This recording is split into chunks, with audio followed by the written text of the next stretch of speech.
Hello and welcome back. In today's session, let's store password as a hashed password. That is good. So, before watching this session, I strongly recommend you to watch our previous session because previously we listed all the users from MySQL database and we displayed in a simple table view. As you can see, we have different users. We have user ID, username, full name, and status. So, now we can create a new user, but here we have a big problem because now the password is stored on MySQL database as a plain text. Today, let's convert this password to hashed password for the security reason. Let's open MySQL Workbench. As you can see, we have user table. Here we have username password. Username is admin and the password is a plain text which is EBC at 123.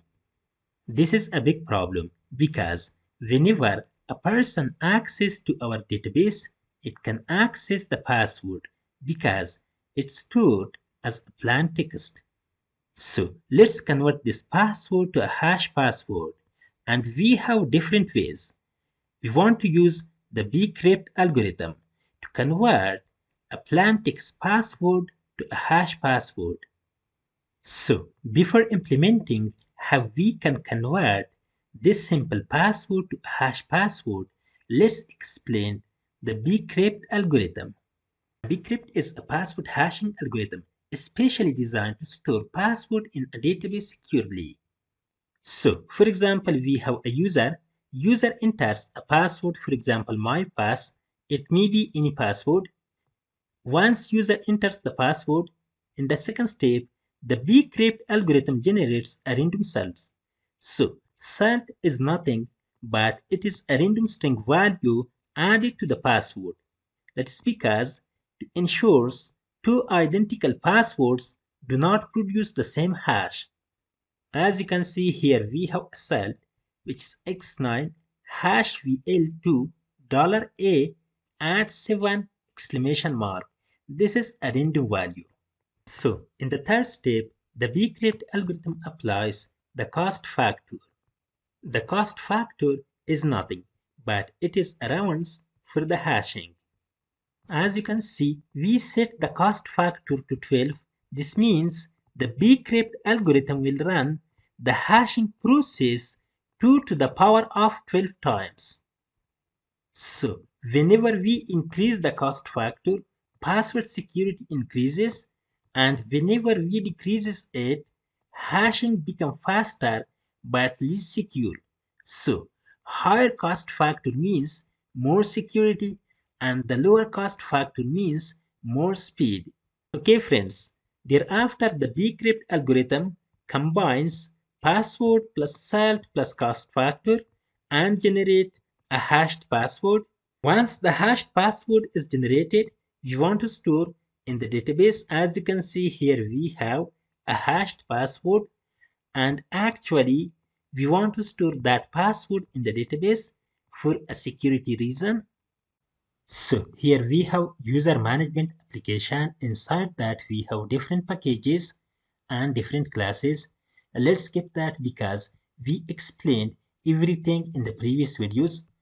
And here in the first step, let's include the bcrypt jar. Right click on the libraries, add jar, and here we have jbcrypt jar. Select that, then open. As you can see, the jar is added to the project. Thereafter, let's open user management package. And here we have user package. Inside that we have user service class. Let's open that. So here we have a simple method and that method is responsible to insert a new record on MySQL database by consuming the user data access object create new user method. So we have written this code in our previous video. Please watch that video. There is no problem.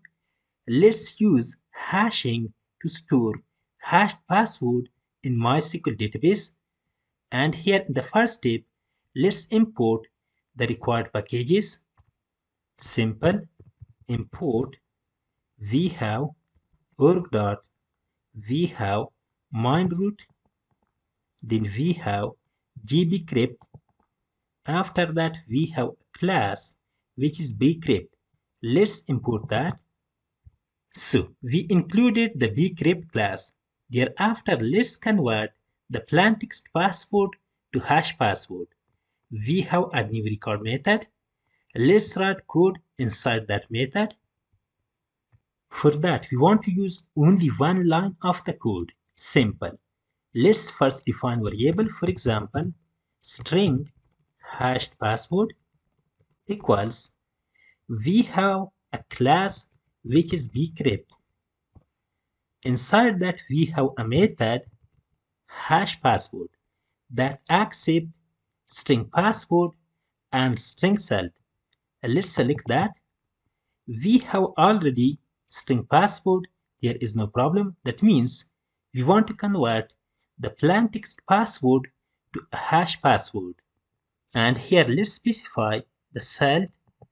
We have a class which is BCrypt, and we have a method generate salt. Let's select that. And here you can pass any value. Let's pass 12 value.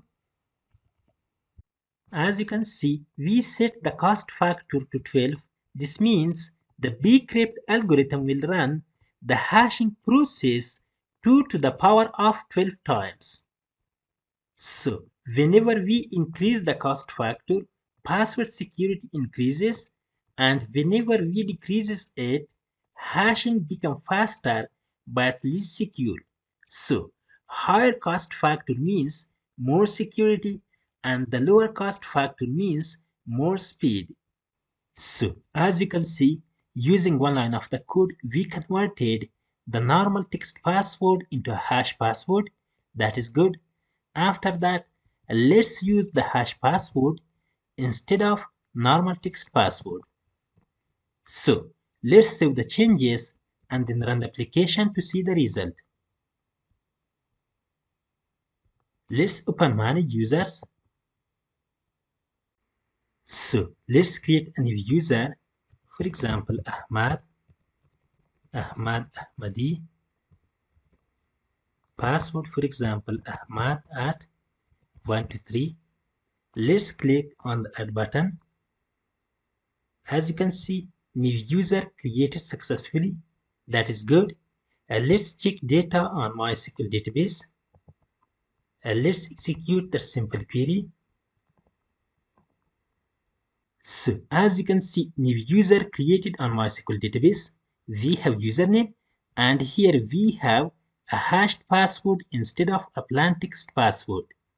That is good. Now, whenever someone accesses to the database, it cannot access the actual password because the password is not a plaintext password.